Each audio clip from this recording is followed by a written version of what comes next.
খনার বচনে রয়েছে মঙ্গলে উষা বুধে পা, যথা খুশি তথা যা। কার্যত দিনক্ষণ দেখেই বোধ করি রায়গঞ্জ পুরসভার পুর প্রশাসকের দায়িত্ব হস্তান্তর করলেন বিদায়ী পুর প্রশাসক সন্দীপ বিশ্বাস।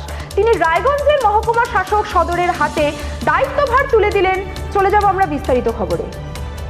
এই মুহূর্তে রায়গঞ্জ পৌরসভার একটি গুরুত্বপূর্ণ খবরের দিকে নজর রাখতেই হচ্ছে। বুধবার বিকেল 5:30 নাগাদ রায়গঞ্জ পৌরসভার পৌর প্রশাসকের ঘরে সন্দীপ বিশ্বাসের হাত থেকে দায়িত্বভার বুঝে নিলেন রায়গঞ্জের মহকুমা শাসক সদর তন্ময় বন্দ্যোপাধ্যায়। প্রথমে তারা একান্তে আলোচনা সেরে নেন, পরবর্তীতে সরকারিভাবে দায়িত্বভার হস্তান্তর করেন। এদিন বিদায়ী পুর প্রশাসক সন্দীপ বিশ্বাস আর কি বলেছেন শুনুন।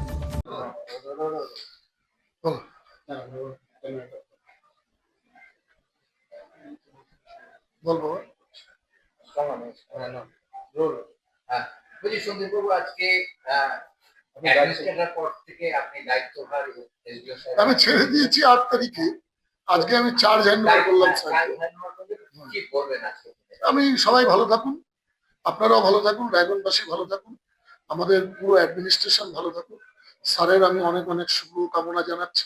স্যারের যেন সাফল্য লাভ করে, মানুষের হৃদয়ে যেন জায়গা কাটতে পারে, এবং আমাদের এক্সিকিউটিভ অফিসার, ফিনান্স অফিসার এবং আমাদের প্রত্যেকটি পৌর কর্মচারী যেন মানুষের জন্য কাজ করে যায় এবং শান্তিপূর্ণভাবে কাজ করে মানুষের দুয়ারে যেন প্রত্যাশাকে পৌঁছে দিতে পারে। আমি এটাই প্রার্থনা করি। পাশাপাশি রায়গঞ্জের মহকুমা শাসক সদর কি বলতে চেয়েছেন শোনাবো। নগরায়ণ দপ্তরের নির্দেশ ছিল যে যেহেতু আমাদের পূর্বতন চেয়ারম্যান আমার পাশেই আছেন শ্রী সন্দীপ বিশ্বাস, উনি ইস্তফা দিয়েছিলেন, তো একটা ভ্যাকিউম তৈরি হয়েছিল। তো নগরায়ণ দপ্তরের নির্দেশ অনুযায়ী, স্পেশাল সেক্রেটারির চিঠি অনুযায়ী আমাকে এসডিওকে তৎক্ষণাৎ আর কি দায়িত্ব নিতে বলা হয়। তো মোটামুটি একদিন লাগে আমাদের একটু গোছগাছ করতে। তো আজকে আমি দায়িত্বভার নিলাম as administrator Raiganj municipality. Raiganj পৌরভার গ্রহণ করলেন, কি বলবেন? দেখুন, আজকে সবে চেয়ারে বসলাম, হয়তো 1-8 মিনিটই হয়েছে। সমস্যা অনেকগুলো আছে, এই সমস্যাগুলো একে একে শুনতে হবে, প্রতিকার করতে হবে। আমাদের এখানে রেগুলার লেভেলে এক্সিকিউটিভ অফিসার আছেন, উনি একজন WBCS অফিসার। আমাদের এখানে অডিট অ্যান্ড অ্যাকাউন্টসের ফিনান্স অফিসার আছেন, ওনাদের সাথে বসবো। আর সর্বোপরি আমাদের ওপর জেলাশাসক আছেন, অতিরিক্ত জেলাশাসকরা আছেন, আর নগরায়ণ দফতর আছেন। সেখান থেকে তো প্রতি মুহূর্তে নির্দেশ নিয়ে এবং এইভাবে আগামী কটা মাস আমাকে যে দায়িত্ব দেওয়া হয়েছে নির্বাহ করব।